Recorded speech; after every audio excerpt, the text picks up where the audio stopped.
dalam video ni kita akan lihat berkenaan dengan tenaga keupayaan spring. Okey, jadi pada tingkatan 3 kita dah belajar tentang tenaga kinetik dan juga tenaga keupayaan graviti. Sekarang kita nak lihat pula berkenaan dengan tenaga yang ada dalam spring. Okey, spring itu dia boleh mampat dan juga dia boleh regang. Okey, kita boleh mampatkan dia dan juga kita boleh renggangkan dia, iaitu kita tarik dia boleh jadi panjang. Jadi bila kita boleh tarik ataupun kita boleh mampatkan dia, maksudnya dalam spring itu dia ada tenaga. Okey, supaya dia boleh lawan kita balik. Jadi tenaga dalam spring itu apa rumus dia? Macam mana kita nak hitung dia punya tenaga dalam sesuatu spring? Baik. Jadi untuk kita hitung dia, kita perlu lihat semula kepada hukum yang kita dah belajar sebelum ini, iaitu hukum Hooke. Ingat ya, kalau berkenaan dengan spring, hukum yang terlibat adalah hukum Hooke. Jadi hukum Hooke kata apa? Ingat balik dalam video yang lepas, hukum Hooke rumusnya adalah daya yang dikenakan itu berkadar terus dengan pemanjangan, ataupun pemanjangan itu berkadar terus dengan daya yang kita kenakan. Jadi daripada sini kita dah lukiskan graf yang mewakili hukum Hooke, iaitu F dia berkadar terus dengan X kita. Okey, jadi persoalannya adalah macam mana kita nak dapatkan tenaga bagi sesuatu spring berdasarkan daripada rumus yang diberikan. Okey, ingat ya, tenaga unit dia adalah apa? Okey, tenaga unit dia adalah joule. Okey, unit dia adalah joule. Ataupun dalam bentuk daya dan juga sesaran ataupun jarak, dia adalah Newton darab dengan meter. Okey, Newton meter dalam unit Newton meter lah. Okay, dalam unit daya dan juga panjangan ataupun Nm. Jadi kalau kita perhatikan ya, tenaga iaitu unit dalam Newton meter, kita dah ada satu graf yang ada Newton dengan meter. Jadi salah satu kaedah untuk kita dapatkan tenaga keupayaan spring adalah dengan kita lihat pada graf ini.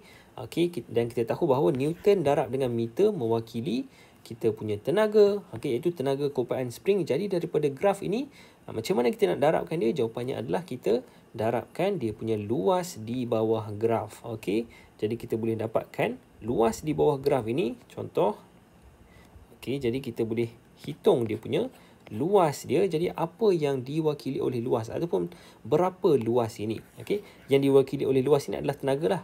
Okey, tapi berapa nilai yang diwakili oleh tenaga ini? Macam mana kita nak hitungkan dia? Okey, kalau anda perhatikan, dia adalah berbentuk segitiga. Okey, cuba padam dahulu. Jadi ruang dekat dalam ini adalah berbentuk segitiga. Jadi apa rumus untuk kita hitung segitiga? Macam mana kita nak hitungkan dia?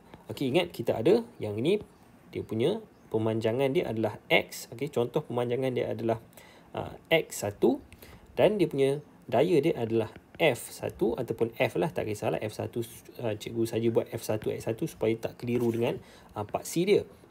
Okey, jadi berapa dia punya luas dia? Ingat, kalau kita ada segitiga, okey, kalau kita ada segitiga AB, dia punya luas dia adalah, okey, luas dia ataupun dalam bahasa Inggeris area dia adalah 1/2 A darab dengan B.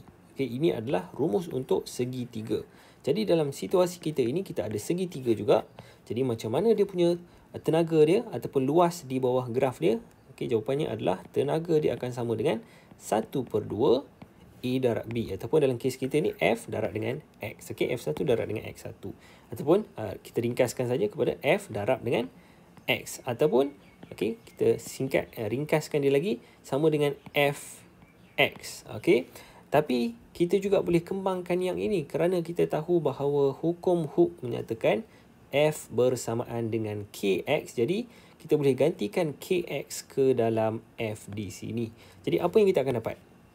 Okey, gantikan F sama dengan Kx ke dalam F ini. Okey, Kx. Jadi kita akan dapat 1/2. Okey, F kita gantikan dengan Kx, kemudian darab dengan X yang di luar ini. Okey.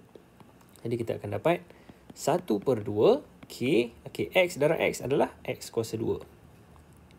Jadi ini adalah rumus bagi tenaga keupayaan spring. Okey, tenaga keupayaan spring. Jadi ini adalah rumus yang kita kena ingat lah.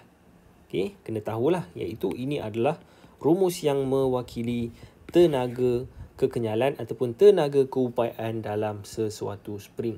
Jadi setakat itu sajalah untuk video ni. Kita jumpa lagi dalam video yang akan datang berkenaan dengan faktor-faktor yang mempengaruhi pemalar spring. Jadi setakat itu saja untuk video ini. Kita jumpa lagi pada video yang akan datang.